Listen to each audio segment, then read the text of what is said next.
Hey guys, welcome to Boxing Squared for boxing news and views from around the internet. Tyson Fury's co-promoter Frank Warren says they'd like Fury to face an American next. He is due to have a fight either in September or October. They're looking at Madison Square Garden, details yet to be confirmed, as is the opponent. Previously, Warren has laid out certain criteria he'd like to see, for the next opponent. Someone who's big, so, someone in that sort of 6'4", 6'5" range-ish, somewhere around there, seems to be what they're looking for. And also, he said they must be ranked in the top 5. That already narrows the list down, but now he is saying, we do want it to be an American he faces next. I think it's important that he fights someone from the States. A Brit beating a German in Las Vegas is one thing, but we are looking for an American to face him to build Tyson's profile ever higher in the US.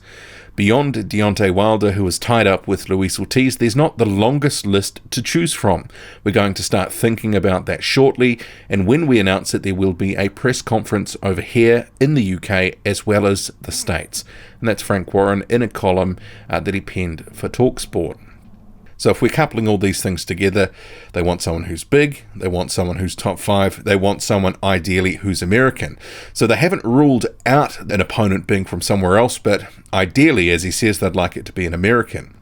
Which raises the question, well, why was Tom Schwartz the opponent for the first fight? Maybe it didn't quite hit the mark as they were expecting, because Tom Schwartz had almost zero name recognition ahead of that fight. It was all on Tyson Fury to sell that, because Tom Schwartz simply was unable to. He wasn't able to engage in the media, with the media, about this Tyson Fury fight that they had on June 15th, where he was subsequently pummeled in that one. But if we're actually looking at the list of names that it could possibly be for an American, it's not that long. And it's not going to take us much to get through.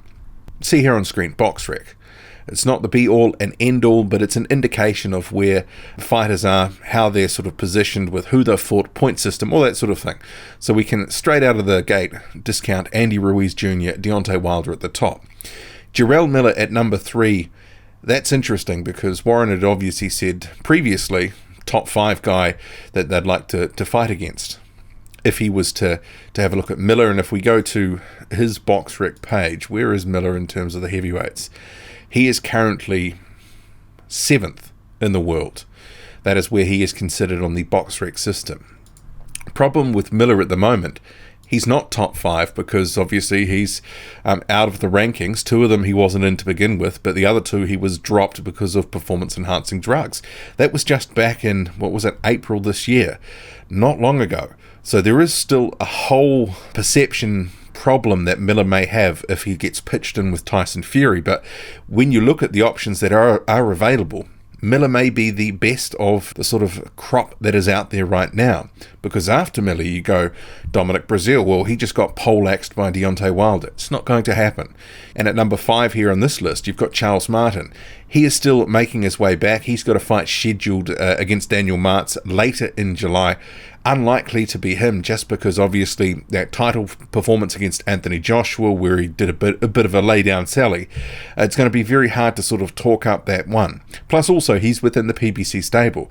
They really have to be trying to secure someone that is a gettable fight, and anyone who's locked up in these different silos that are formed in the heavyweight division, I can't see it. Bryant Jennings, well, he is facing Joe Joyce, and potentially, if Jennings got past Joe Joyce on the 13th of July, that could be a very viable fight. But it's a big if, because I think there is, from what I can see online, a bit of a swing towards Joe Joyce in that one, and potentially Joyce getting through that fight, potentially coming with a knockout. But if Bryant Jennings did somehow get a win over Joe Joyce, probably would put him in pole position for that fight.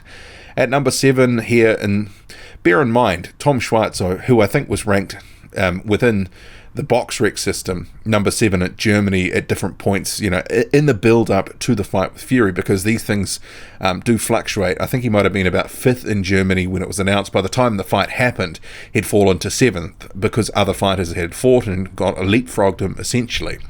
So Trevor Bryan is a name at 7 who's been spoken about a lot. And he's been sort of shortening up with the bookies. But is this a guy that we want to see Tyson Fury in with? That's one question, but because effectively, in my eyes, because of his thin record, he's Tom Schwartz 2.0. He does have a fight that's meant to be happening with Manuel Cha, but obviously what we've seen is there's been a delay.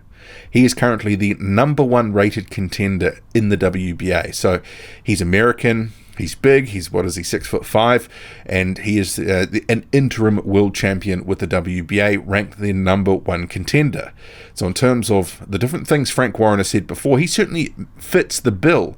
But if you were to look at this and go, he's the number 7 ranked guy within the United States, kind of, you have to ask yourself, is he really the guy? Number 8, Eric Molina, that's not going to happen. Gerald Washington, be hard to see that. Michael Hunter at 10, he's in the wrong promotional tent as I see it. Berman Stavern, that's not going to happen. Chris Arreola, he's got a fight scheduled anyway, it wouldn't happen. Sam Peter, you're faded beyond belief. Joey DeWecco, he hasn't had a big enough run of fights to get in the conversation. Amir Mansour at 15, well, he's retired. BJ Flores, he fights this month, likely to get beaten. And Oliver McCall, geez, he's still ranked here. He's at 17. At 18 is maybe a rank outsider in Jermaine Franklin. He's 18-0 at the moment, but the fact that he's ranked 18th tells you about, the competition, the level of competition that he's faced. And I don't think they could get away with pitching him in there based on his competition so far. It potentially is arguably worse than Trevor Bryant's. Franklin is fighting this month against a guy called Jerry Forrest. That is on July 12th, I should say. But when you look at the list, there's not that many names that really make a lot of sense.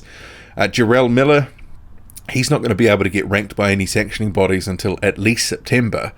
And then you have potentially Trevor Bryan, but he has a fight scheduled with Manuel Cha. But I guess if there is a delay in announcing that fight happening, maybe it would explain, maybe he is in the conversation to get a fight with Tyson Fury. But effectively, for me, that would be Tom Schwartz 2.0. People don't know who Trevor Bryan is.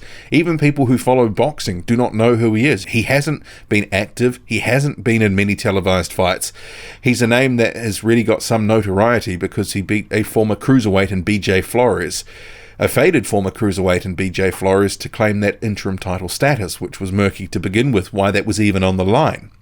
Not going to go through the details in the history, but Trevor Bryan, a very unproven commodity. So with some of these things in mind, it really, Jarrell Miller might be the best of a very shallow pool of fighters, American fighters, that really could be in the conversation. There's not much to write home about here.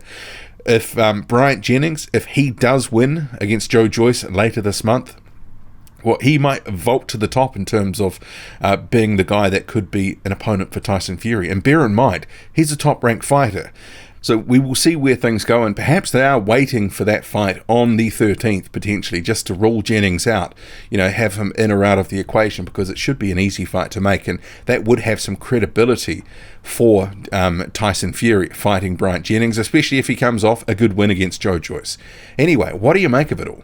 Drop a comment, loud and often, hit like, hit subscribe, follow me on Twitter, boxing_squared. I'm out.